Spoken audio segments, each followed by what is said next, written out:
far about the tight end rooms coming together? Really pleased with how those guys are progressing. You know, it's good to have Mason back. He had an injury at the end of last year, and he's recovered really well. So those guys are doing a good job.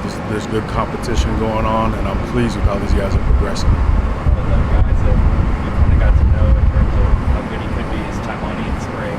How's he continued that into fall, and ultimately what he could bring to the table for the season? Yeah, Ty's done a really good job coming in early. I think that's really helped him get here in January, and he's done a lot of good things.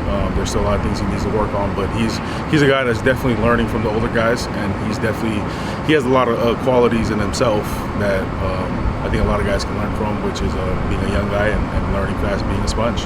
So I'm excited to get him on the field and see what he does. You've got a really deep and athletic tight end group to work with that can really factor into this offense. How do you see incorporating the tight end passing game with the receivers that have a lot of talent out there too?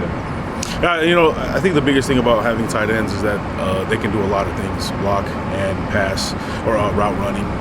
So if you have guys that are talented and athletic, I think we can use them in a lot of different ways. And I think Coach Somerville has a great plan for them. And certainly those guys have taken it to heart. And, you know, the more plays they make out there, the more they'll be on the field. And I'm fully confident that's what you guys will see. A lot of tight ends that are athletic, that are pass-catching guys, aren't very physical. How physical is this group? This is probably one of the most physical groups I've been a part of. And I've been a part of some good tight end rooms, and I'm really pleased with the mindset that these guys have come into this thing with, like understanding that they're not just one or the other, that they have to do both. And the tight end position has evolved over the years to guys that can do both. And so I think they've taken that and they've taken that to heart. Dorian has been consistently challenged to improve his blocking. How would you assess how he's done in that department? I think he's progressing well. I think he's doing really well. He responds to challenge well, and I think he's done a really good job of taking ownership of his weaknesses. That's something we talk about all the time. And you know, improve your strengths, but work on your weaknesses daily. And I think he's done a good job of attacking that. Kind of been the most fulfilling part personally of kind of taking command of your own room, so to speak. I think the best part is, you know, building a relationship and having a different kind of approach to this than when I wasn't a position coach. You know, I get to know these guys on a deeper level. They understand me, the kind of relationships that we've had, and I get to understand them. They get to be around my family, and it's been great, you know, taking them essentially as like your family because you're with them all the time now. You know, so yeah, that's the best part. With that deeper connection, how does that change your approach to coaching, or does it? Like knowing them better, like do you get to take more individualized angles? Like absolutely. So like when you have a really good relationship with somebody in coaching, you can coach them hard because they know that you care for them and you have their best interests at heart. And being able to run my own room, I get to see that daily because I have to challenge them. You know, I'm somebody that has to challenge them. If they don't feel that, I don't think they will be able to change.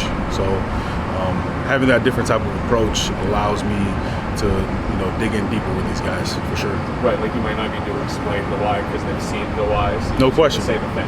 So something that we talk about all the time is like hear the message, not the tone. Like I can yell out there at them, and they kind of understand why I'm yelling at them.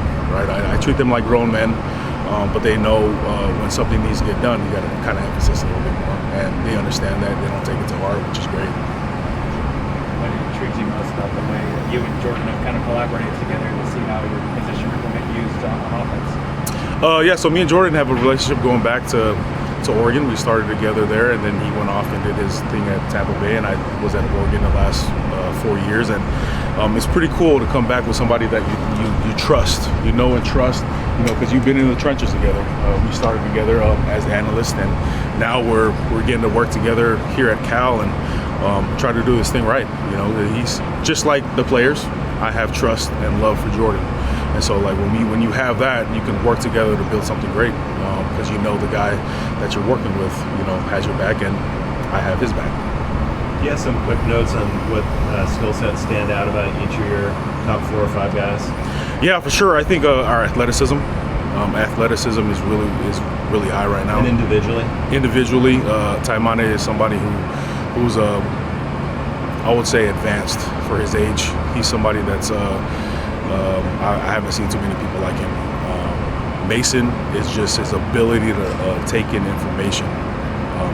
He is somebody you can tell something wants to, and he'll get it. And then Dorian and the other guys like Rico, all those guys are their playmaking abilities is really high. But also what I love about everybody is that they're hard workers. They're not me guys. They're guys that want to pour into the room. They're not always going to get the football. They have to be the guys that are doing the hard and dirty work.